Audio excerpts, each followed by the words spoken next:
Bonjour, nous sommes présentement à l'école Curie-Antoine Labelle où est-ce qu'on rencontre Dominique Ouimet qui va nous parler du projet robotique. Bonjour. Bonjour. Donc, moi, j'aimerais savoir quelle est ton implication dans ce projet-là. C'est quoi ton rôle? Je sais que tu es responsable, mais j'aimerais que tu m'en parles un peu plus, s'il vous plaît. D'accord. Bien, mon rôle, essentiellement, c'est de faire vivre l'événement.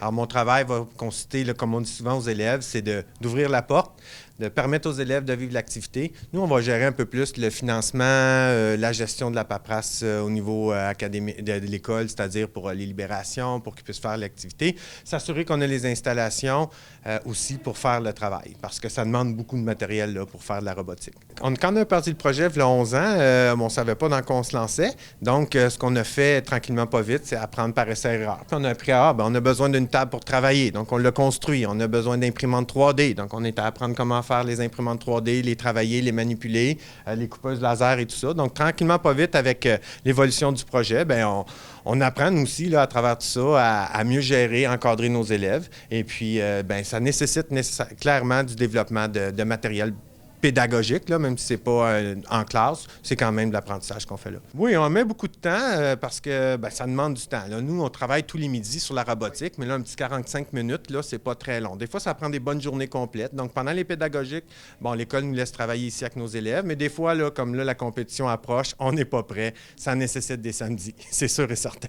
Donc, on vient le samedi, puis les élèves, là, ils peuvent vraiment donner un bon coup sur le projet, puis travailler. Puis c'est le fun, là, quand même, là, d'être avec eux. Okay. Puis la compétition revient, dans le fond, c'est le 16, 17, 18 février. Est-ce que vous sentez que les étudiants, est-ce que vous sentez qu'ils sont frémissants un peu, ils sont un peu stressés? Ça dépend lesquels.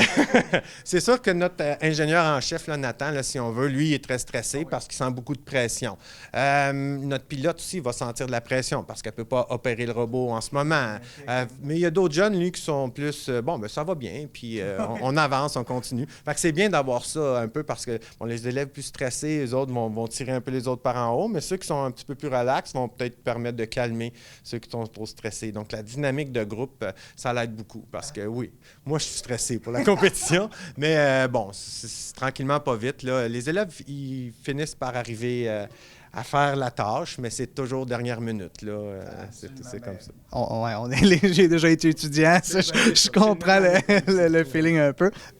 Puis dans le fond, j'aimerais juste savoir comment on s'inscrit. J'imagine que ça ne doit pas être nécessairement compliqué. Est-ce que c'est coûteux? Non, au début de l'année, ce qu'on fait, c'est qu'on fait l'appel d'offres pour toutes les activités parascolaires. Donc, on a des petits kiosques à l'entrée quand les nouveaux élèves arrivent là, en début d'année. Puis, on leur présente notre projet. Puis là, ils peuvent s'inscrire là. Et ensuite, ils ont juste à s'inscrire sur un site Internet de l'école. Et puis là, ce que ça permet de faire, c'est nous donner, notre financement. Plus on a d'élèves d'inscrits, là, plus on a de financement. Mais en général, c'est pas trop problématique.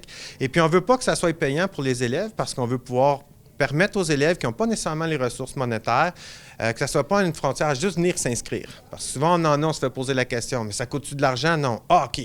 On le voit tout de suite chez l'élève. Donc ça, c'est une des contraintes qu'on mise beaucoup là-dessus, d'amener l'accessibilité à nos jeunes, de faire cette activité-là, qui est pourtant très dispendieuse, mais on trouve du financement ailleurs, puis on a des commanditaires aussi là, qui nous aident, là, certaines banques ou d'autres groupes, là, des députés aussi. Et pour terminer, pensez-vous que des projets comme celui-ci aident la motivation des élèves au niveau de leur persévérance? Est-ce que ça les motive à aller plus souvent à l'école? Dans le sens de, ils vont se lever le matin et vont être comme... J'ai le goût d'y aller. Oui. Oui, si ça le fait pour moi, parce que je me lève puis j'ai hâte de venir en robotique tous les midis, pour nos élèves aussi. Puis je pense que c'est un bon facteur pour les élèves de voir l'ingénierie, le domaine du génie. Je ne suis pas ingénieur de formation, mais quand même, j'ai un intérêt pour ça. Puis ça va permettre aux élèves peut-être d'apprendre qui ont certaines capacités puis certains intérêts qu'ils n'avaient pas. Hein? C'est rare qu'on présente ce format-là, le génie, dans nos écoles. On a souvent les sciences classiques, on a des projets musicaux, on en a en art dramatique, on en a dans plusieurs domaines, mais au niveau du génie mécanique, ces choses-là, on n'en avait pas. Fait qu'on s'est dit, pourquoi pas se lancer là-dedans? Et puis, j'en ai plusieurs de mes anciens élèves qui ont fait le projet, qui sont rendus à l'ETS, qui ont construit des voitures électriques. Ils me comptent ça, ils n'ont pas les mêmes budgets. Et puis, vraiment, ils ont poussé dans cette lignée-là, plusieurs. Mais il y en a d'autres que c'est vraiment pas leur champ d'intérêt. Ils viennent, ils explorent ça pendant 2 ans, puis c'est le fun, mais non, c'est pas pour moi. Puis ça les aide aussi peut-être à faire un choix de carrière plus tard. Non, exactement, parce que ça peut être juste simplement, ça peut être un hobby, ça peut être on l'essaye, on voit que ça donne. Puis... C'est ça, parce que dans le projet, oui, il y a le robot, mais il y a aussi le kiosque. Donc, ceux qui sont pour les arts, plus intéressés par ça. On fait aussi un animatronics, un robot là, qui est là. Donc, ça aussi, on joue un peu là-dedans. Là, et puis, il y a des gens peut-être qui vont... Bien, il y en a une qui est partie pour faire des décors dans les studios télé, des choses comme ça. Fait que c'est juste pour ouvrir les horizons, en fait. Avoir du plaisir, c'est sûr, mais en même temps, de voir si c'est intéressant. Ça me tente-tu de faire ça plus tard ou non? C'est vraiment ça l'intérêt. Bien, parfait. Bien, merci beaucoup, Dominique Ouimet. On vous souhaite vraiment bonne chance pour la compétition, puis on espère que tout va bien se passer. Ça va bien se passer. Je suis présentement avec Nathan secondaire 4 qui va nous parler de son projet, qui va nous parler de qu'est-ce qu'il a fait dans le projet de robotique. Donc, Nathan, peux-tu un peu me décrire quel est le projet? Qu'est-ce que tu as fait exactement? Ben, en gros, nous, on a une compétition en février qui est de compléter plusieurs tâches. Nous, on a une tâche de flipper des pièces puis de les mettre sur des étages. Donc, en gros, nous, on a 2-3 mois pour construire un robot de A à Z qui va faire cette fonction-là. Puis j'imagine que c'est pas quelque chose de nécessairement facile.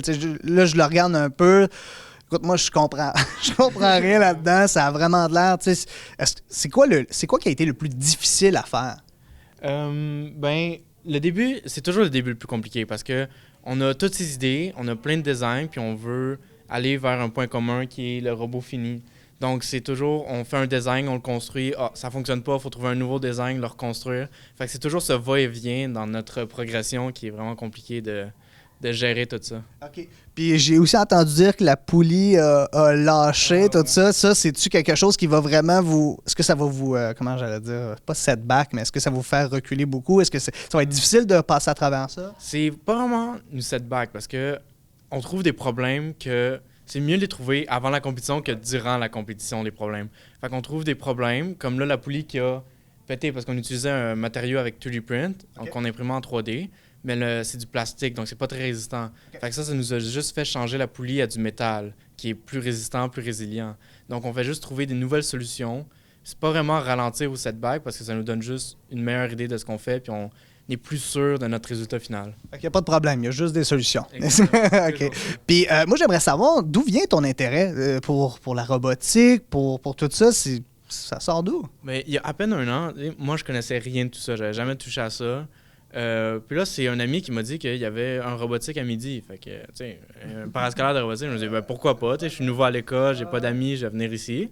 Puis là, je suis venu, puis je suis revenu, puis je suis venu tous les jours pendant 1 an, puis c'est là que ça a vraiment commencé pour moi. On m'a donné des projets, on m'a donné carte blanche pratiquement pour créer de quoi. Puis c'est vraiment ça qui est le fun, c'est que tu peux vraiment y aller avec ce que tu veux faire, puis t'apprends le faisant. T'apprends pas comme des notes de cours, puis tout, puis t'as un examen. C'est vraiment juste, tu fais ce que tu veux, puis t'apprends le faisant. Fait que c'est là que ça a commencé pour moi, puis après, c'est juste... l'amour des sciences. OK, parfait. Fait que donc, dans le fond, toi, t'es venu ici, t'es venu à chaque midi, tu t'es fait des amis, donc niveau social, ça, tu sais, t'étais nouveau, puis là... Nouveau, c'est ça. Moi, j'habitais dans une autre ville avant, puis là, je suis venu, je suis nouveau. Puis c'est ici que j'ai rencontré tous mes amis. Maintenant, on a un gros groupe d'amis, parce qu'on se connaît, parce qu'on vient ici tous les midis pendant 1 an, fait que là, on est full proche, on est full connectés. Puis on arrive, puis c'est ça, ça fait un robot. Ça aide beaucoup parce que vu qu'on est tous amis, on se connaît tous, puis là, on fabrique un robot ensemble, on arrive à se communiquer ensemble, se communiquer les idées, puis c'est... Puis est-ce que vous voyez en dehors d'école, fait que vous pouvez en parler en plus, puis OK, fait que ça, c'est super le fun. Puis dans le fond, pour terminer, là, j'aimerais savoir, est-ce que c'est quelque chose, est-ce que tu envisagerais une carrière dans la robotique, dans l'ingénierie? Est-ce que c'est quelque chose qui t'intéresse? Moi, c'est vraiment une passion que j'aime faire. Je fais même ça en dehors de l'école, en dehors du parascolaire. Fait que moi, je vais sûrement m'en aller en ingénierie électrique, dans le collège, université, voir où ça me mène. OK, bien cool. Ben merci beaucoup, Nathan, pour ton temps. Moi, je te souhaite vraiment, puis toi, toute ton équipe, de la chance, du courage. Vous allez l'avoir. Vous allez l'avoir. Nous sommes présentement à l'école Curie-Antoine Labelle et nous sommes en présence de Thalie, secondaire 4. Thalie, comment ça va? Bonjour, ça va très bien. Oui. Peux-tu me parler du projet? Peux-tu me parler de quelle est ton implication dans ce gros projet-là? Dans le fond, je suis une des ingénieures qui s'occupe du robot. Donc, j'ai aidé à planifier le robot, à trouver des idées et surtout à le construire. Puis, comme l'année passée, j'étais une de celles qui travaillait dessus majoritairement, j'ai pu expliquer aux autres comment ça fonctionnait, puis j'ai pu les aider à comprendre. Ouais. Ouais, OK. Fait que, dans le fond, toi, tu t'as donné au groupe une longueur d'avance, là. Ouais, c'est pas mal ça. OK, c'est parfait. Puis cet intérêt-là, d'où est-ce qu'il vient, cet intérêt-là de vouloir faire ça? J'imagine, c'est sûr, l'année dernière, t'en as fait, mais... Dans le fond, ma famille, elle a toujours été dans la programmation, dans l'informatique, puis dans la robotique. Fait que j'ai grandi avec ça. Puis ça m'a toujours beaucoup intéressée, sauf que j'ai jamais vraiment pu y toucher avant l'année passée. Fait que quand j'ai eu l'opportunité de le faire l'année passée, je me suis dit, ça fait une nouvelle expérience. Fait que j'ai tenté, puis j'ai aimé ça. Fait que je suis restée. OK. Puis j'imagine, tu sais, dans le fond, tu travailles beaucoup là-dessus, tout ça. Est-ce que tu as le temps de voir tes amis? Est-ce que tu es de 24 heures sur 24 ici? C'est sûr que plus on s'approche de la compétition, moins j'ai le temps pour la vie en dehors de la robotique. Mais ça me dérange pas parce que la plupart de mes amis, de toute façon, sont dans le club de robotique. Donc, je suis quand même tout le temps avec eux. Puis on partage notre envie de la robotique, mais on partage d'autres aspects aussi. Fait que dans tous les cas, c'est très bien. OK, parfait. Ben, merci. Puis sinon, est-ce que c'est quelque chose que tu te vois faire plus tard? Est-ce que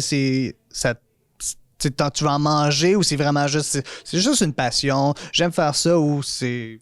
Pour moi, c'est vraiment juste un passe-temps. Je trouve que c'est vraiment c'est cool d'apprendre tout ce qu'on peut apprendre ici, puis de partager avec tout le monde, mais c'est pas quelque chose que je me vois faire dans le futur parce que je veux quelque chose d'un peu plus stable qui risque de me causer un peu moins de problèmes parce que, pas que ça cause des problèmes, mais il faut vraiment tout le temps réfléchir, puis quand ça marche pas, ça peut te stresser encore plus. Fait que, ça me stresserait moins d'avoir un travail plus stable. Okay. Puis on parle de stress, on parle de tout ça. Toi, la compétition qui s'en vient, c'est-tu quelque chose qui stresse? On parlait du décompte, on le regardait, on en avait un peu peur. Comment tu te sens? C'est sûr que plus on se rapproche, plus on a peur parce qu'on regarde notre robot, on regarde ce qu'il nous reste à faire, puis ça semble vraiment très grand. Sauf qu'on a nos amis, puis on a nos enseignants qui nous aident vraiment à rationaliser tout ça, puis à se dire qu'on est capable. Fait que le stress, il est beaucoup là, puis la pression, elle est beaucoup là, mais en vrai, c'est vraiment facile à gérer avec tout le monde.